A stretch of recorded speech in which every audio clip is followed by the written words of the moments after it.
आझाद मैदानावर त्यांच्यासारखेच हुबेहूब दिसणारे पाटील आपल्यासोबत आहेत. आपण त्यांची संवाद साधणार आहोत. तुमचं नाव काय म्हटलं? सचिन पाटील. सचिन पाटील. कुठे आला आहात तुम्ही?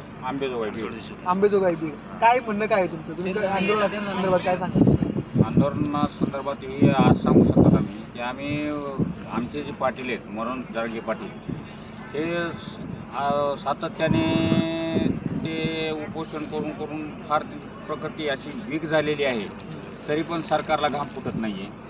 आणि तो एकटाच योद्धा पूर्ण ह्यांना समाजाला न्याय भेटावा यासाठी सातत्याने लढा देत आहे. अक्षरशः त्या माणसाकडं जर पाहिलं तर रात्रीचा दिवस करून तो माणूस समाजासाठी स्वतःचं कुटुंब त्यागून समाजाला आईबाप मानून तो माणूस रात्रंदिवस फक्त समाज आणि समाजासाठी फिरत आहे. अच्छा, तुम्ही मनोज जरांगे पाटील यांसारखे दिसतं, तुम्हाला काय वाटतं?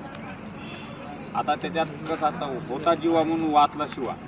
जर ह्या सरकारनं जर का तशी वेळ आणायची प्रसंगी जर वेळ आणली असती तर आम्ही मनोज पाटील जरांगे साहेबाला बाजूला ठेवून आम्ही प्राणाची आहुती दिली असती. त्यासाठी चेहऱ्याचा विषय नाही आहे, इथं विषय अस्मितेचा. लाख मेले चालते पण लाखाला सांभाळणारा पोशिंदा जिवंत राहायला पाहिजे ही प्रत्येक मराठा बांधवात अपेक्षा आहे. आणि प्रत्येकाचं एक मन आहे आमची मराठ्यात, जीतेंगे और लढेंगे हम सब जरांगे. एक मराठा लाख मराठा. अरे कोण म्हणते देत नाही, घेतल्याशिवाय राहत नाही. मनोज जरांगे पाटील यांसारखे उपयोग दिसतात, तुम्हाला लोक काय म्हणतात? तुमची काय, तुम्हाला काय वाटतं?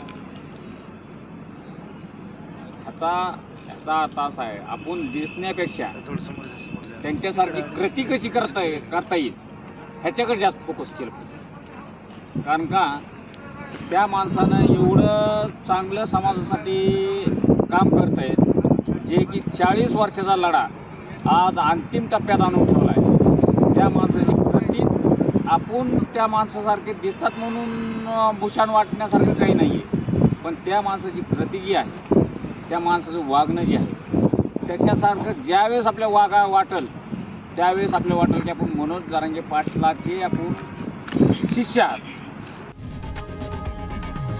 लोकशाही मराठी ऐका, पहा, जागरूक रहा.